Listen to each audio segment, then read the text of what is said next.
வணக்கம். சுகங்களும் சந்தோஷங்களும் அதிகம் கொடுத்துவிட்டு கணவர் சில நாட்களில் வெளிநாடு சென்று விடுவார். அந்த இன்பமும் ஏக்கமும் அவர் இல்லாத தனிமையும் என்னை அதிகமாகவே வாட்டி எடுத்தது. எப்போதுமே அவரை நான் நினைத்து கொண்டே இருக்கின்றேன். சிறு வயது முதல் ஒரு நாள் அன்பும் மகிழ்ச்சியும் மரியாதையும் நிறைந்த குடும்பத்தில் மனமுடிக்க செல்ல வேண்டும் என்று நினைத்தேன். என் கனவு என்றுமே அப்படித்தான் இருந்தது. தோழிகள் உட்கார்ந்து எதிர்கால கனவுகளை பேசும்போது நானும் அதில் கலந்து கொண்டு இனிய நாட்களை கற்பனை செய்து கொள்வேன். நான் நிஷா, என் வாழ்க்கை பாதை இன்று வரை சந்தோஷமாக செல்கின்றது. ஒரு நாள் அம்மா புன்னகையுடன் உனக்கு ஒரு நல்ல பொருத்தம் வந்திருக்கின்றது என்று சொன்னார்கள். அப்போது இதயம் வேகமாக துடித்தது. நான் அம்மாவிடம் கேட்டது, யார் அவன், எங்கே வேலை செய்கின்றான் என்று கேட்டேன். அம்மா பொறுமையுடன், அவன் பெயர் விக்னேஷ், வெளிநாட்டில் வேலை செய்கின்றான், நீ அதிர்ஷ்டம் பாக்கியசாலி என்றார்கள். அப்பாவும் மகிழ்ச்சியுடன், என் மகளின் எதிர்காலம் எப்போதும் நான் பாதுகாப்பேன் என்று சொன்னார்கள். வீடு முழுவதும் மகிழ்ச்சி மூழ்கியது. உறவினர்களும் வெளிநாட்டு வேலை உயர்ந்த நிலைமை என்று பாராட்டினார்கள். எனக்கும் என் கனவு நிறைவேறியது போல் தோன்றியது. திருமண தயாரிப்பு தொடங்கியது. ஆடை, நகைகள், புடவை எல்லாம் வாங்கப்பட்டது. திருமண பாடல்கள், கிண்டல்கள் என்னை வெட்கமடைய செய்தது. வெட்கமும் புன்னகையும் என்னை அடைய செய்தது. அப்பா அடிக்கடி, நான் உனக்கு எப்போதும் சிறப்பான வாழ்க்கையை தான் பிரகாசம் கொடுப்பேன் என்று சொன்னார்கள். இன்று அது நிறைவேறியது என்று சொல்லி கண்களில் கண்ணீர் வழிந்தது.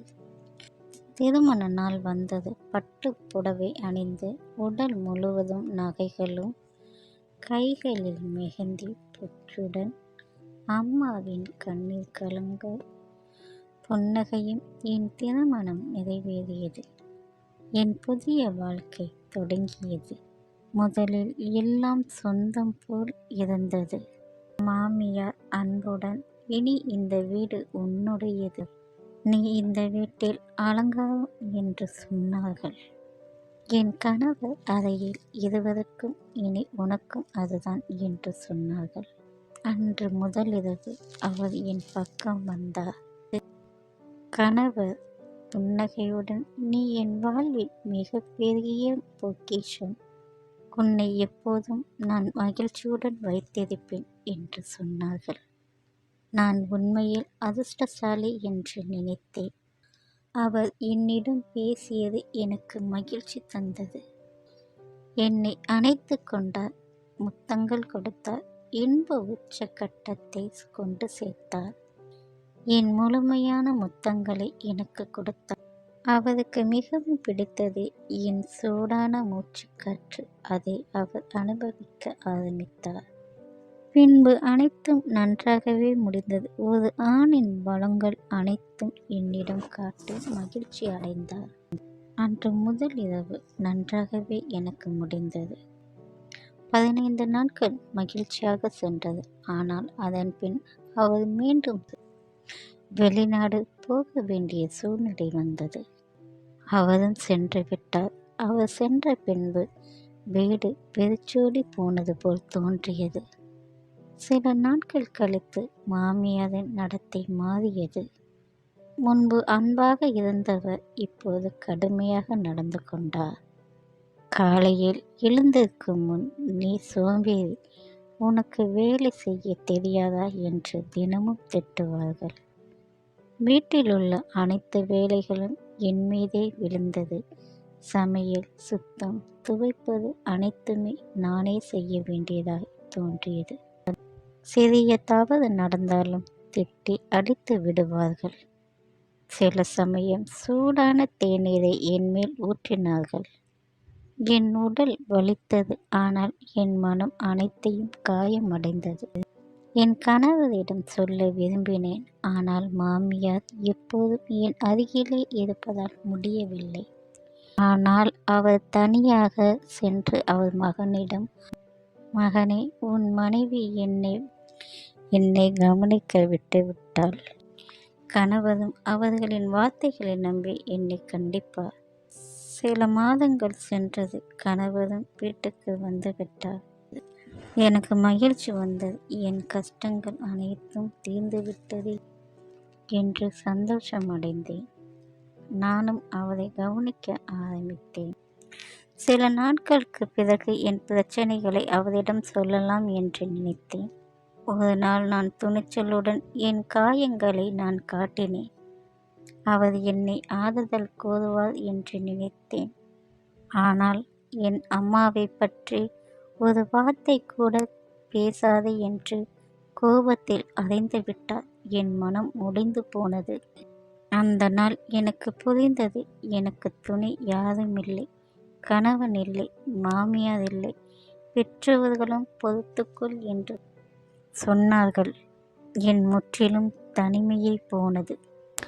நானும் பலமுறை நினைத்தேன், என் வாழ்க்கை இவ்வளவு போகுமா? கடவுள் என்னை மறந்து விட்டாரா? ஆனால் உடலும் மனமும் திருப்தி இல்லை. கடவுள் எப்போதும் பொறுமையாகத்தான் இருப்பார் என்று நானாகவே சமாதானம் செய்து கொண்டேன். ஒரு நாள் அப்பகுதியில் இருந்து மத ஆலோசகன் அந்த வீதி வழியாக சென்றார். என் மாமியார் வீட்டுக்கு அழைத்து வந்தார்கள். என் மாமியார் வழக்கம் போல் மற்றவர்களிடம் என் மருமகள் சோம்பேறி, வேலை செய்ய தெரியாதவர் என்று புகார் சொன்னார்கள். நானும் அமைதியாகவே நின்று கொண்டிருந்தேன். அந்த அறிஞர் என்னை பார்த்து தன் அருகில் அழைத்து தனியாக பேசி உண்மையை கேட்டார். நான் துடித்து கொண்டே கண்ணீர் மலங்க எல்லாவற்றையும் சொன்னேன். அவர் சாதாரணமாகத்தான் கேட்டார். பின்பு அனைவரும் முன்னால் கூறினார், ஒரு பெண்ணின் மீது அதிகாரம் செய்வது மிகப்பெரிய பாவம். மருமகள் என்பவள் வீட்டில் அலங்காரம். அவள் அடிமை அல்ல. அன்பும் மரியாதையும் இல்லாத வீட்டில் கடவுளும் அடக்குமுறைகளை விதிக்கின்றார். யார் அடக்குமுறைகள் செய்வார்களோ அவர்களுக்கு நிச்சயம் நியாயமான தீர்ப்பு வருகின்றது. அந்த வார்த்தைகள் கணவரின் கால்களில் விழுந்தது. அவர் அதிர்ச்சி அடைந்தார். மாமியார் பொய்கள் புழுவது வெளிப்பட்ட ஆரம்பித்தது. கணவரும் ஒரு நாள் திடீரென்று என் அறைக்கு வந்தார். என்னிடம் மன்னிப்பு கேட்டார். நான் உண்மையை கவனிக்கவில்லை. நான் உனக்கு துணையாக இருக்கவில்லை. இனி உன்னை எப்பொழுதுமே பாதுகாப்பேன் என்று கண்ணீர் மலங்க சொன்னார். அந்த நாள் எனக்கு மறுபிறவி போல் இருந்தது. மாமியாரும் தன் தவறுகளை உணர்ந்து என்னிடம் மன்னிப்பு கேட்டு பெருமையாக நடந்து கொண்டார். இனிமேல் உன்னை என் மகளாக பார்க்கின்றேன் என்று மன்னிப்பு கேட்டார். அந்த நாளிலிருந்து வீடு மாறியது. அன்பும் மரியாதையும் மலர்ந்தது. நான் எப்போதும் போல காத்திருந்த அன்பான குடும்பம் நிஜமானது. பொறுமை, பிரார்த்தனை, நம்பிக்கை இவை எதையுமே வீணாக்கி விடுவதில்லை. கடவுள் எப்போதுமே பொறுமையுடனும் அன்புடனும் இருப்பவர்களிடத்தில்தான் இருப்பார். அன்பு, மரியாதை, நீதி இவையெல்லாம் தான் ஒரு வீடு வீடாகின்றது.